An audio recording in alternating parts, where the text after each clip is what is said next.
do you think, I mean, because I know you're taking this fight seriously, right? And I spoke to him as well on the show, I think about like a few days ago, and I'd never questioned any fighter, but like, do you think he's taking this fight seriously? I mean, he better be. I can't tell you exactly what he's doing because I ain't with him, but from Right. what I've been hearing and what he's been saying, I listened to a little bit of his podcast the other day with these dudes from up north, man, and he said he has no gym, he ain't sparring, he ain't I don't know what the fuck he's doing. So I'd like to know how the fuck you think you're gonna knock me out in the first round.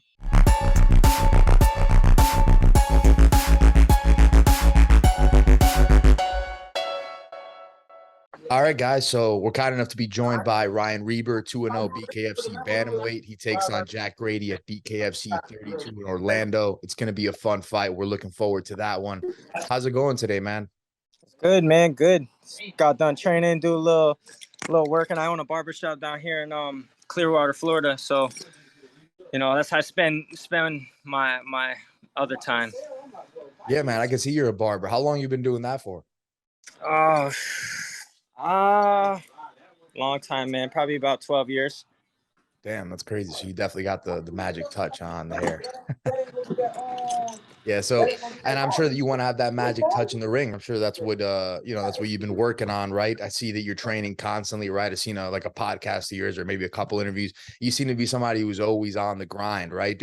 About Always, the social, man. yeah. And then when you're not doing that, it seems like you're at the barbershop. So like, do you have a social life, man? Like, or are you just always working? Nah, man. We don't need no friends. I My like that. friends are in the gym. You know what I mean? Once I started my journey back up about 7 years ago, man, I hit the ground running, and I haven't stopped since. I've been doing this for about 17 years. I jumped out for a couple of years, got my head right, and once I got back into it, man, it was, I hit the ground running.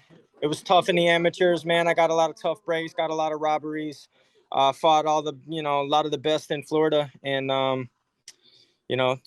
just jumped off the deep end with the bare knuckle, man. Yeah, And absolutely. And hit the yeah, we've ground seen running. you train with some heavy hitters in the past, right? Like your last fight, you were training with Julian Lane, right? You said the guy was pretty much living with you for some time, right? Yep, Uh, yep. you've been in the, you said you have some friends, but your friends are in the gym, right? Your friends are the the ones who like grind with you, right? Not, you're Yep. not interested in the whole Yeah, outside stuff, right? nah, So man. No have you outside been, noise. yeah, absolutely. So have you been in there with any heavy hitters this time around? Are you preparing with Oh, some heavy yeah, hitters for man. this guy? So I actually switched gyms up, and it benefited me, man. I was in shape before this camp. It's been unreal, man. I mean, the coaching, the people around me. I literally have one of the hardest, best 125 pounders in the boxing game in the state of Florida right now. I put him up against damn near anybody from 125 to 155, and he's smoking them. I mean, precision, power, timing. There's levels to this, and Jack Grady's gonna find out come November 5th why he ain't on my level. And hopefully he's been working hard to make it a fight. He's talking about knocking me out in the first round. He's got a better chance of meeting Jesus on earth.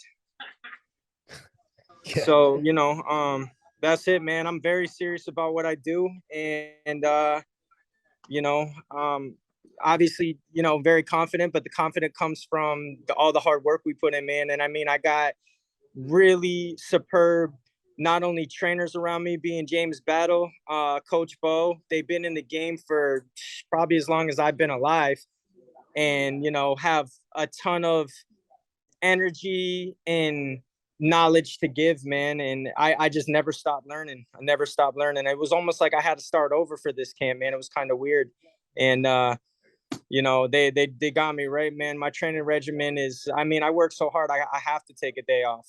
I don't want to, but I know if I continue to go, I got nothing left. I get so close to fight weight, and then I'll kind of get back up a little bit. I'll get down to like shit. Some days, man, I'll be down to 138, and then I'll get back up to about 44, 45, feel comfortable, and then do it all over again. Yeah, So man. I stay disciplined, man. I don't get too high in weight. I'm not a guy that walks around big to where I got to kill myself to get down in weight. So that way on fight night, I feel great. Yeah, I was just about to say if you're like 138, anywhere from like 138 to like 145, I'm sure it's not that bad of a weight cut for you, man.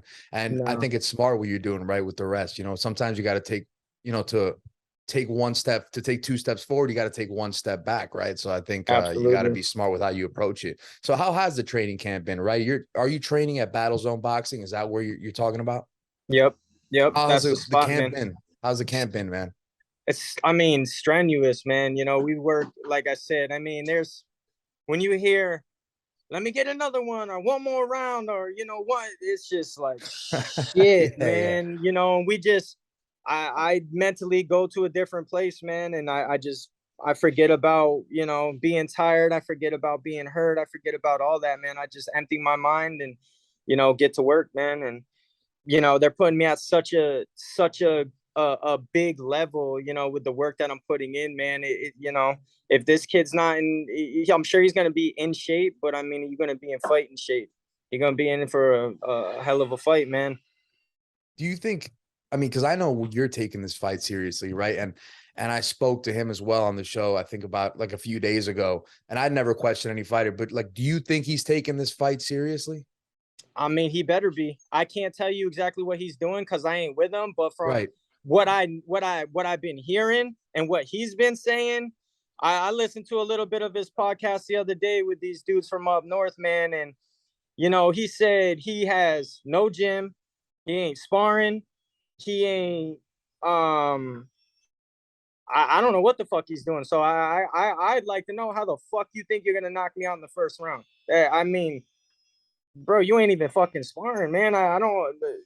Please enlighten me. I'd love for him to look me in the eyes and let me know how he's gonna knock me out in the first round, because it ain't gonna happen.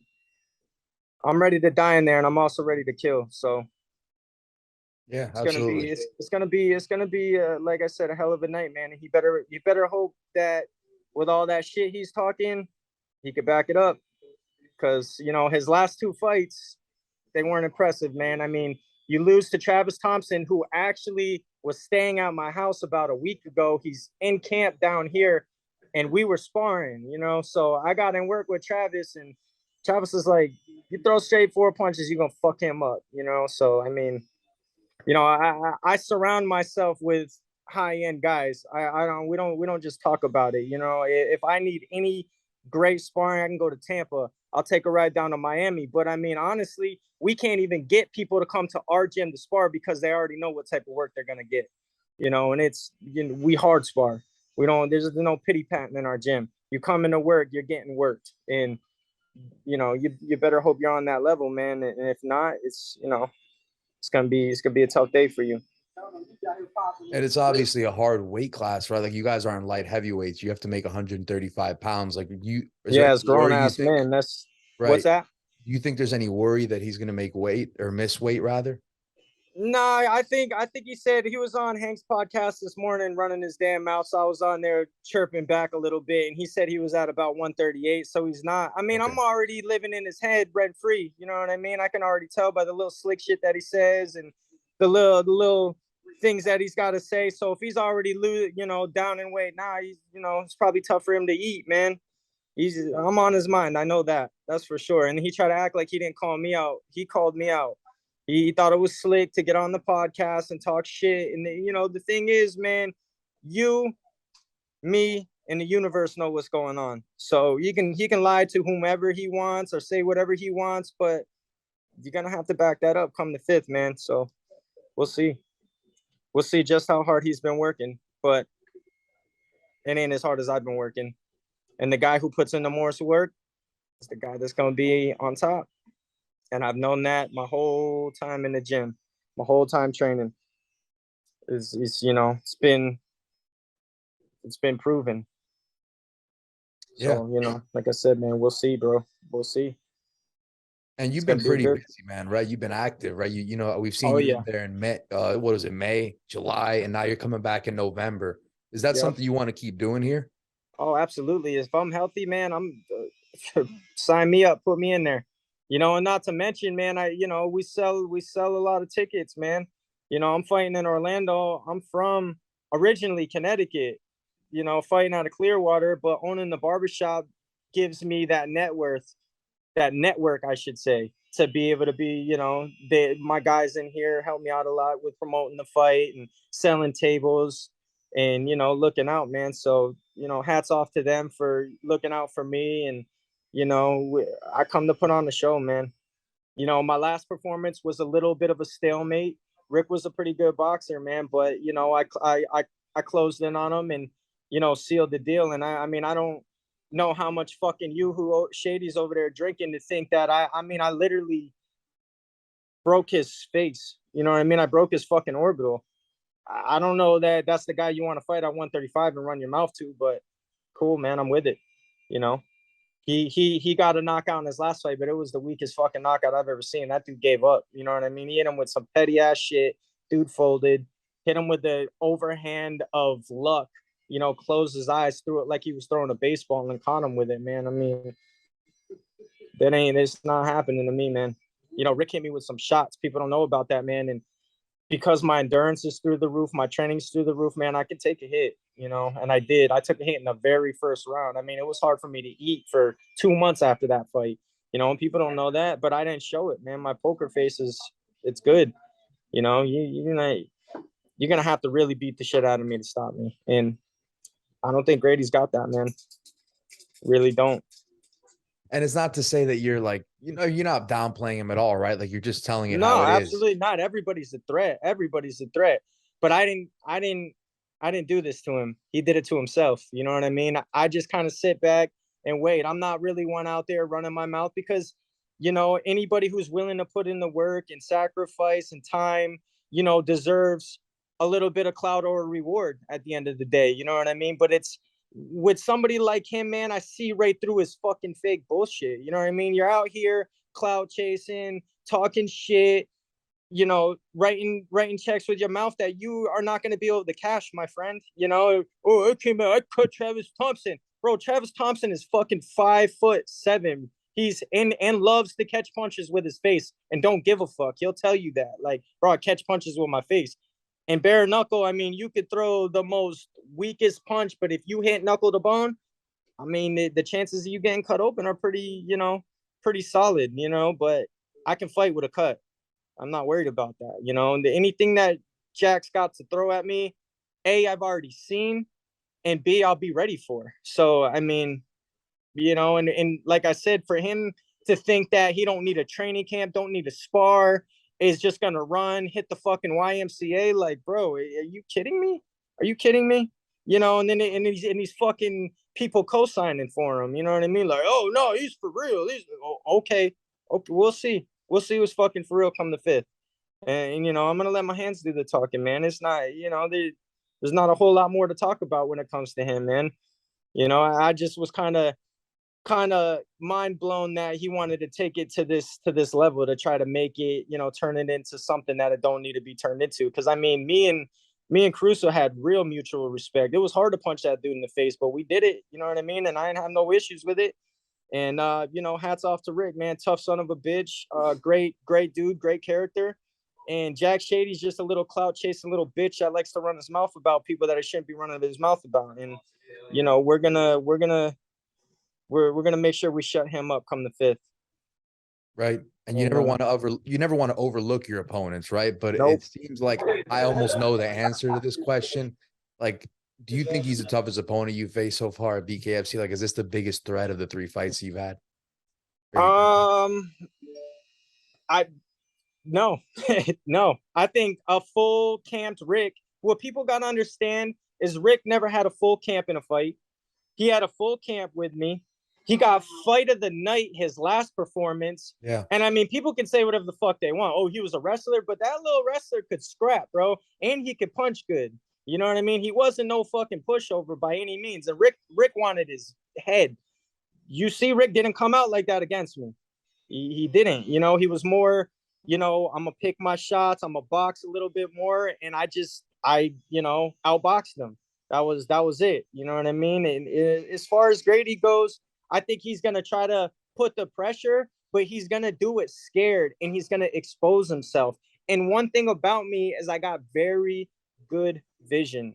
I'm always alert. I'm always watching, and I'm always ready for that counter. And that was something I was trying to do off of Caruso, but he wasn't really giving me nothing to counter. And as long as he was, I mean, bro, Caruso was 6 foot, 135 pounds. I don't even know where the fuck they got that guy from. You know what I'm saying? Like, Grady's Yeah. 5'8". He could say he's 5'9" or 5'10" or whatever the fuck he wants, bro, but he ain't bigger than me. I'm a big 135er, man. And I fought probably, besides Anthony Reddick, the biggest 135er on the roster. You know, and Rick could box, man. Rick had good skill. Rick was no pushover by any means. And like I said, he had a full fight camp. So, you know, to furthermore answer that question, we'll have to get back on the podcast after the fight, and then I'll let you know how good he was. Yeah. You know, I expect him to be wiry. I expect him to not want to go down right away. But like I said, man, when I hit him, he's gonna know, and he's gonna be like, fuck. You know, there's gonna be by no means any easy task for him, and he knows that. You know, supposedly that's why he called me out, because he only wants the best. Well, good for him. You know what I mean? Good for him. But I think he did it because it's kind of making his name relevant once again. Because like I told him, I said, bro, you weren't even on my radar. You know what I mean? But now you are. Now you are. And if they want to make this fight happen, you want to make this fight happen, let's make the fight happen. So they made the fight happen, man. And, you know, the rest is going to be history come Right. November 5th. Yeah, and I don't want to keep ranting on or going on about this subject, right? But one more question, right? Seems like you're in this for all the right reasons, right? Like you got the right people around you, you're training, you want to make this your life, you want to be a champion, from what It's I'm always hearing. been my life. Yeah. But with this guy, you know, I interviewed him, and it seems like, and I'll never question anyone's motives, but it kind of seems like he might be in it for not the For the right wrong reasons. reasons. Like Well, he and said I've that heard he the was in it reasons. because he Like, was look, going hey, through like a separation or something like that. He would never be in BKFC if it weren't for that. So I wouldn't question anyone, but I wonder your look, motives versus man, his, you know? this ain't damn sure ain't doing it for the money. The money will be good down the road, but right now it ain't for the money. You know what I mean? Like they ain't. To me, it's for the legacy. It's for what I could pass down to the next generation and my children, to be like, this is what happens when you stay disciplined, you stay focused. Because a lot of people wrote me off, man, a lot. He thinks he's got a story.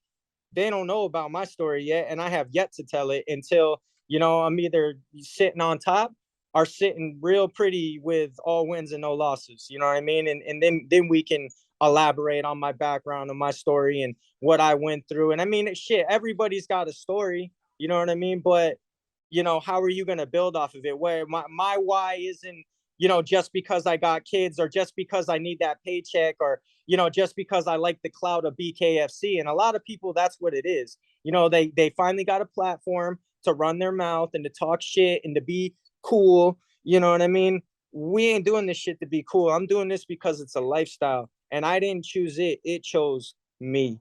You know what I mean? And that's the biggest difference, man. Like when I tried out 2-3 years ago, I wasn't even trying out to be involved in it. I tried out because Kevin Smith was like, look, man, you should, you know, they were coming into my gym, and I was like, all right, man, well, shit, I'll do it. Well, fuck, Dave picked me before Lorenzo Hunt and Gene. I think Lorenzo was kind of already in there, but I tried out with those guys, and you see where those guys are at. Lorenzo's the truth, and Gene's fighting for the title, which I mean, I don't really understand it, but it ain't for me to understand. You know what I'm saying? I'm just gonna keep grinding and keep working, and, you know, keep making noise in this. So you know, I just, you know, for me, it's more about the legacy, man. It's more about, you know, cementing who I know I am in the sport. And yeah, bare knuckle, it gave me a real good platform to do that, man. And I'm very happy for it that, you know, Dave Feldman, even though I didn't take the contract right away, he still stuck by me and remembered me and put me back in there and gave me a shot, man. And like I said, I hit the ground running, man. And, you know, 2-0, 2 finishes. And I, personally, man, don't look to keep anything past 5 rounds, you know? And we mentioned the champions, you know, the future, all that stuff. You don't want to look forward ever in a fight, right? It's not smart, but you get the win here. What do you think would be the next move in a perfect world? You expecting to get in there with like a ranked opponent next? Oh yeah, I'm sure. I'm sure. You know, I wouldn't even be, depending on what happens in this main event. You know, they could feed me one more guy, or what, however they want to do it, man. But, you know, my manager is actually Julian Lane. So, you know, we're gonna get together and we're gonna, you know, chop it up. And you know, he's not, as a manager, he's a brother too. You know what I'm saying? So it's not like he tells me what I'm doing and that's what we're doing. Like, we discuss these things, you know, and we talk about the best way to go about them. You know what I mean? It's not like, hey, you're fighting this guy and that's who you're fighting. No, I mean, you know, there's obviously styles make fights too. You know what I mean? When you get to that top level, you're gonna have to fight all the guys eventually. But you know, whatever, man. You know, and you're only as good as your last fight, in my opinion, man. And you know, we both coming off, me and Shady both coming off some pretty good wins. That was a real good win for him because it was his only fucking win. It was gonna be his last win, and you know, that's it. I might even retire him after this fight. It just depends on, you know, what they're gonna end up doing with him. But you know, I'm not really for all the shit talking, man. You wanna put some respect on my name, or I'm gonna, you know, make sure that you're gonna put respect on my name, and that's just the way it's going down. I don't really like to do all the back and forth. You know, he damn sure ain't in my head. I've done way too much mental preparation and meditation. Like, I started meditation probably 3 or 4 years ago and been super consistent. And that to me was one of the biggest game changers, you know, was the mental aspect of, you know, just being mentally ready for this stuff. So I don't have to come out and be, you know, what they say, the loudest one in the room is the weakest, you know, and he's always got to be the loudest one in the room, screaming and hollering. And, you know, dude, come on. Why don't you stay true to yourself? How about that?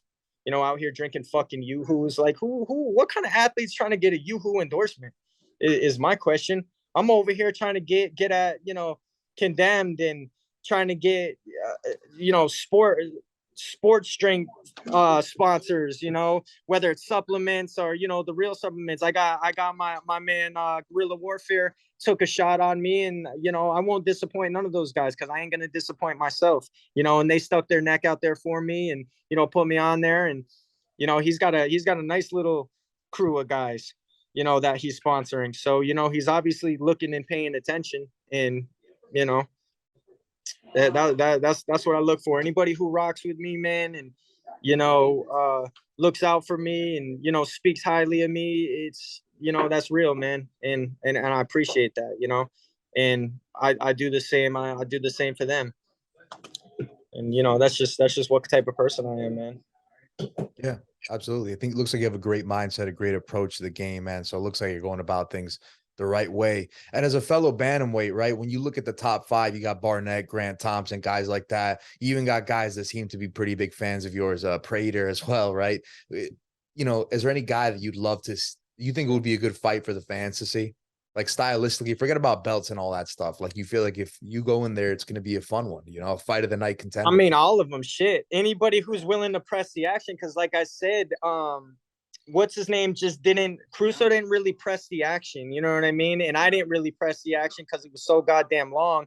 And I feel like the mutual respect was there, but I would have pressed it a little bit more if he was a little bit shorter and I could have, you know, got in on him a little bit better or whatever. So, you know, I expect, like I said, with Grady, I think he's going to really try to press the action to try to knock me out. And that's going to be his mistake right there, you know, and he's going to get caught with something. I've foreseed it with my other opponents, and I can foresee it with him as well. You know what I mean? You could tell a lot about somebody just by their character and the things that they say. And I pay very close attention because shit ain't free, man. And hold on, I lost you for a second. There you go. I had somebody calling in. But like I say, man, I pay attention because shit ain't free, man. You gotta pay attention. So you know, some people don't care what their opponent's doing. Man, I want to know everything about my opponent. I want to know where he trains, how he trains, what he's doing to train. I want to know who he's around. And I mean, the same trend that I see with the other guys is like they're surrounding themselves with people that weren't fucking winners. You know what I mean? Maybe they got big following, or maybe they're getting a lot of clout because they're tough, or you know what I mean, whatever, man. Like, man, I've surrounded myself with pretty much nothing but the best, especially in this area. I mean, you're talking Antonio Tarver Senior, Junior. We were down at Winky's gym. I had one-on-one with Keith Thurman, you know, talking about working out, heart rate, whatever, so I get all into these other fighters' minds and just dissect it and what's right, what's not right, what we should be eating. I got on really good supplements. Shilajit, man, is one of the top supplements that I've taken. That's, I feel like brought my levels up to a high level. I'm messing with some of the On It products, whether it's the Alpha Brains or the Genius Brain for the mushrooms. I kind of bounce around a little bit. I stay away from drinking. I even stay away from smoking at least a month out before the fight. Everything. I take it, and why he's over there sucking on a fucking bong. And I'm telling you, I know universally there's levels to this shit, and the universe will not grant your energy what you want if you are not doing what you're supposed to do. And he is not doing what he's supposed to do. I don't give a fuck. I've heard enough from his mouth to be like, oh, I'm swimming and I'm jogging and I'm a marathon runner, bro. Are we doing a triathlon? What are we doing? Or are we doing a fight, man? This is a fucking fight. You can be in shape, but if I punch you in the face 50 times in round one, you're not gonna have no more face, bro. You know what I mean?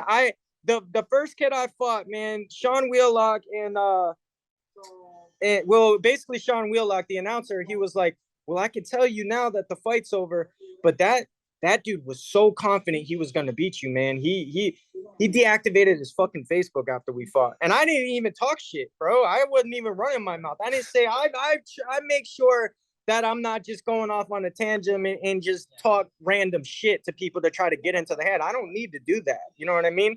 I knew I had that kid beat at the fucking weigh-ins when I looked through him, and he didn't even look me in the eyes.